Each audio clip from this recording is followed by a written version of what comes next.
स्वागत है आप सबका हमारे YouTube चैनल हिंदी ज्ञान श्रृंखला में। जैसा कि हम लोग इस समय सीटेट और यूपी टेट के पाठ्यक्रम के अनुसार आगे बढ़ रहे हैं, इस क्रम में हम लोग इस समय हिंदी वर्णमाला पर विशेष रूप से चर्चा कर रहे हैं। कल का जो विषय था वह व्यंजन का था। आज इसी क्रम को आगे बढ़ाते हुए व्यंजनों के वर्गीकरण पे विशेष रूप से चर्चा करेंगे। जैसा कि हम सब लोग जानते हैं कि हिंदी वर्णमाला जो है वह स्वर, व्यंजन, आयु, गवाह मुख्य रूप से 3 भागों में विभक्त है। स्वर पर विशेष रूप से चर्चा हो चुकी है। इसी के साथ अनुस्वार और चंद्र बिंदु पे भी विशेष रूप से एक वीडियो बना था, आप लोग देख सकते हैं उसको। इस समय जो चर्चा चल रही है वह व्यंजन पर विशेष रूप से चल रही है और आज का विषय जो है वह व्यंजनों का विस्तृत वर्गीकरण लेकर के आप लोग के सामने आए हैं। चलिए शुरू करते हैं। व्यंजनों के वर्गीकरण की अगर बात करें तो मुख्य रूप से व्यंजन जो है वह 4 वर्गों में बांटा जा सकता है। पहला है स्पर्श व्यंजन, दूसरा अंतस्थ व्यंजन, तीसरा हो गया ऊष्म व्यंजन और चौथा उत्क्षिप्त व्यंजन। आइए इसको विस्तृत रूप से जानते हैं। स्पर्श व्यंजन की अगर बात करें तो जिन व्यंजनों का उच्चारण करते समय जीभ मुख के विभिन्न भागों को स्पर्श करती है उन्हें स्पर्श व्यंजन कहा जाता है और इनकी संख्या जो है वह 25 है। कुल स्पर्श व्यंजनों की क से लेकर के म तक, क से लेकर के म तक जो व्यंजन है वह स्पर्श व्यंजन कहे जाते हैं और इनके 5 वर्ग हैं। ये 5 वर्गों में विभक्त हैं और हर वर्ग में 5-5 व्यंजन है। प्रत्येक वर्ग का नाम जो है वह पहले वर्ग के अनुसार है। जैसे कि देखिए क वर्ग, च वर्ग, ट वर्ग, त वर्ग और प वर्ग। क से अंग तक में 5 और ये प्रत्येक में 5-5 वर्ण है। 5 लाइन में 5 वर्ग है और इन 5 में 5-5 व्यंजन है। ये हो गया स्पर्श व्यंजन जिनकी संख्या कुल 25 है क से म तक। इस तरह के भी बहुविकल्पीय प्रश्न आप लोगों के प्रश्न पत्र में बन सकते हैं। दूसरा है अंतस्थ व्यंजन। अंतस्थ व्यंजन की अगर बात करें तो इन व्यंजनों के उच्चारण के समय जीभ मुख के किसी भाग को कहीं से भी किसी भी भाग को स्पर्श नहीं करती है, कहीं से भी टकराती नहीं है और इनका उच्चारण कंठ से होता है, इसलिए इन्हें अंतस्थ व्यंजन कहते हैं और इनकी कुल संख्या जो है वह 4 है। या र, ल, व, ये 4 वर्ण जो है वह अंतस्थ व्यंजन है। अगर ऊष्म व्यंजन की बात करें तो जिन व्यंजनों के उच्चारण में ऊष्मा मुख से बाहर निकलती है किंतु मुख का कोई भी भाग अन्य भागों से स्पर्श नहीं होता है उन्हें ऊष्म व्यंजन कहते हैं और इनकी भी संख्या 4 है। ये है स, ख, स, ह, स, ख, स, ह। ये जो वर्ण है यह ऊष्म व्यंजन है। इसके बाद आता है उत्क्षिप्त व्यंजन। उत्क्षिप्त व्यंजन किसे कहते हैं ये देखते हैं। इस तरह का भी प्रश्न बन सकता है आप लोगों को प्रश्न पत्र में कि अंतस्थ व्यंजन किसे कहते हैं, स्पर्श व्यंजन किसे कहते हैं, ऊष्म व्यंजन कहते हैं और उत्क्षिप्त व्यंजन किसे कहते हैं। देखिए उत्क्षिप्त व्यंजन की अगर बात करें तो जिन व्यंजनों के उच्चारण में जीभ पीछे की ओर जाकर झटके से आगे गिर जाती है उन्हें उत्क्षिप्त व्यंजन कहते हैं और इनकी संख्या जो है वह 2 है। ड़ और ढ़। ड़ और ढ़ जो है अन्य वर्ण जिसे कहते हैं, संयुक्त अक्षर के बाद अन्य वर्ण जिन्हें कहते हैं ड़ और ढ, यही उत्क्षिप्त व्यंजन भी कहे जाते हैं। आइए देखते हैं। यह तो था व्यंजनों का वर्गीकरण मुख्य रूप से। अब देखते हैं प्राणत्व के आधार पर व्यंजन के क्या भेद हैं। प्राणत्व के आधार पर व्यंजन के मुख्य रूप से 2 भेद हैं, अल्प प्राण और महाप्राण। अल्प प्राण उन ध्वनियों को कहते हैं जिन व्यंजन वर्णों के उच्चारण में कम प्राणवायु निकले और कम प्रयत्न करना पड़े उन्हें अल्प प्राण व्यंजन कहते हैं और महाप्राण उन व्यंजनों को कहा जाता है जिन व्यंजनों का उच्चारण करते समय अधिक प्राणवायु की आवश्यकता पड़ती है व अधिक प्रयत्न करना पड़ता है और श्वास वायु जो है वह तीव्र गति से बाहर निकलती है। जैसे ह की ध्वनि जो है वह उसे महाप्राण कहते हैं। ह की ध्वनि जो उत्पन्न करती है उसे महाप्राण ध्वनि कहते हैं, जो ह की ध्वनि उत्पन्न करती है। ये था प्राणत्व के आधार पर व्यंजन के भेद, अल्प प्राण और महाप्राण। आइए देखते हैं हिंदी के अल्प प्राण तथा महाप्राण व्यंजनों का वर्गीकरण किस प्रकार किया जाता है।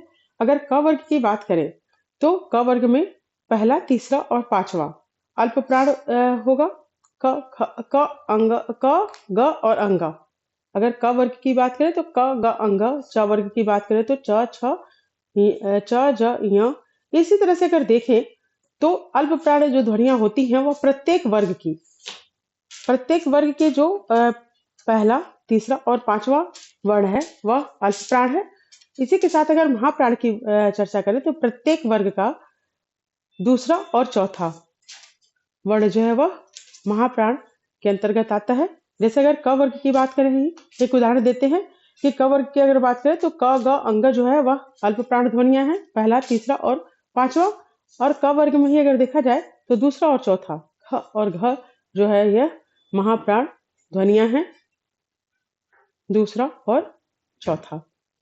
इसी तरह से सभी वर्ग में च वर्ग, ट वर्ग, त वर्ग, प वर्ग जो भी वर्ग आप लेंगे उसमें पहला, तीसरा और पांचवा जो है वह अल्प प्राण ध्वनियां होंगी, प्राण वर्ण होंगे। और इसी के साथ अगर दूसरा और चौथा वर्ण को देखेंगे तो वह जो है महाप्राण वर्ण होंगे।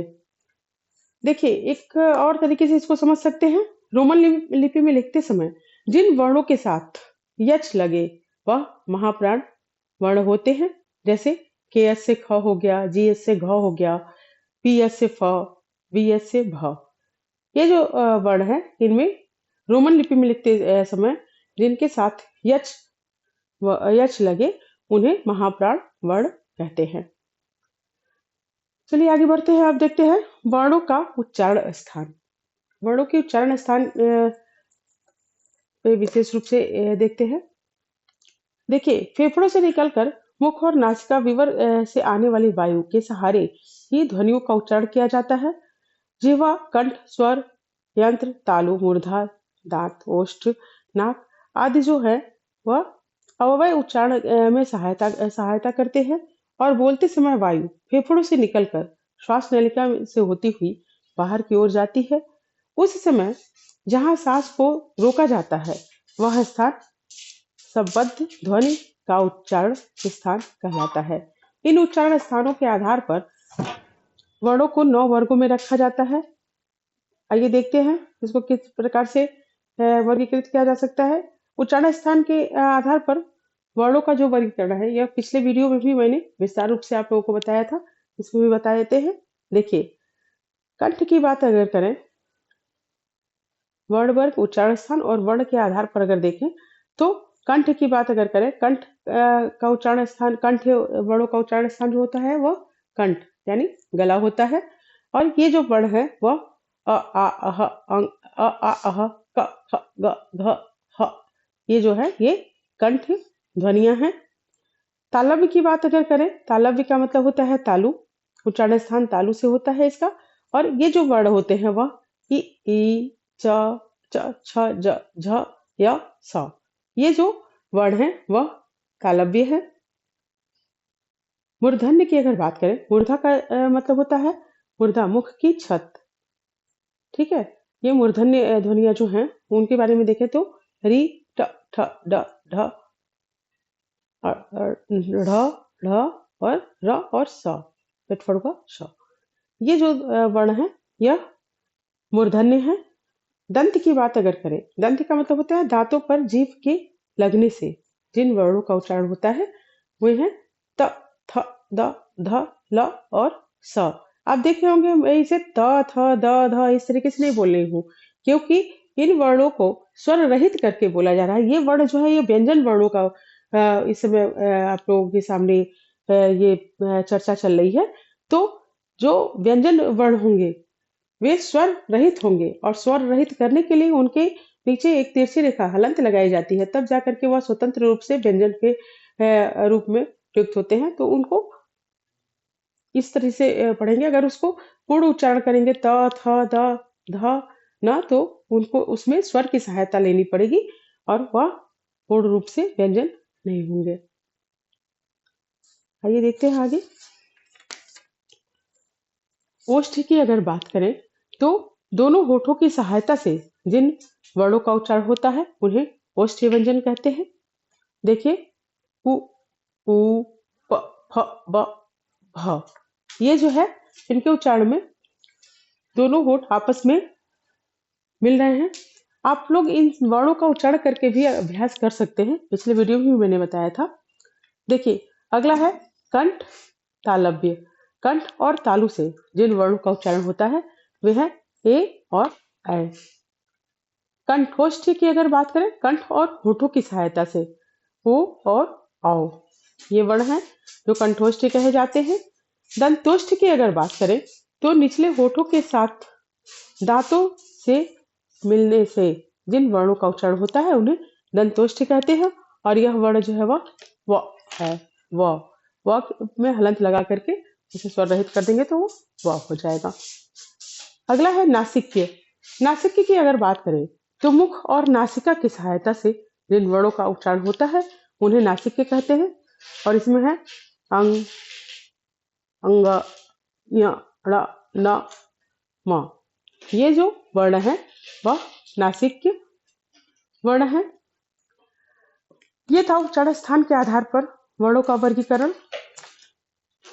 अब देखते हैं स्वर तंत्रियों के आधार पर व्यंजन के कौन कौन से भेद हैं। स्वर तंत्रियों के आधार पर अगर व्यंजन के भेद की बात करें तो स्वर तंत्रों के आधार पर मुख्य रूप से दो भेद हैं, अघोष और सघोष। अघोष वर्णों की अगर बात करें तो जिन व्यंजन ध्वनियों के उच्चारण में स्वर तंत्रियों में कंपन नहीं होता है उन्हें अघोष व्यंजन कहते हैं। आइए देखते हैं ये कौन कौन से हैं। इनकी संख्या कुल 13 है। यह है क, ख, च, छ, ट, ठ, त, थ, फ, प, फ, श, ख, श। ये जो 13 वर्ण हैं, मैं बार बार कह रही हूँ कि मैं इन वर्णों का उच्चारण पूर्ण रूप से नहीं कर रही हूँ क्योंकि इसको स्वर रहित करके मैं बोल रही हूँ। जब आप स्वर रहित करके बोलेंगे तो उसका पूर्ण रूप से उच्चारण नहीं होगा। मैं इसे क, ख, च, छ, ट, थ इस तरीके से नहीं बोल रही हूँ। मैं इसे अघोष ध्वनियों को मैंने कहा क, ख, च, छ, ठ, ट, ठ, त, थ, प, फ, श, फ, श। इस तरीके से मैंने कहा। इनका कुल जो इनकी संख्या है वह 13 है। और प्रत्येक वर्ग का पहला और दूसरा वर्ण तथा उसमें व्यंजन जो है वह अघोष होते हैं। ध्यान रखिएगा। पूछ सकता है कि प्रत्येक वर्ग के कौन कौन से वर्ण हैं जो व्यंजन जो है वह अघोष होते हैं। तो प्रत्येक वर्ग का पहला दूसरा वर्ण जो है तथा उसमें व्यंजन जो है श, ख, स, ये जो है वह अघोष ध्वनियां होती हैं, अघोष वर्ण होते हैं। अब देखते हैं सघोष वर्ण किसे कहते हैं। जिन व्यंजन ध्वनियों के उच्चारण में स्वर तंत्रियों में कंपन होता है उन्हें सघोष व्यंजन कहते हैं। और इनका उच्चारण करते समय यदि गले पर हाथ रखकर देखा जाए तो कंपन का आभास किया जा सकता है। आप इसको बोल करके इन ध्वनियों को देखिएगा।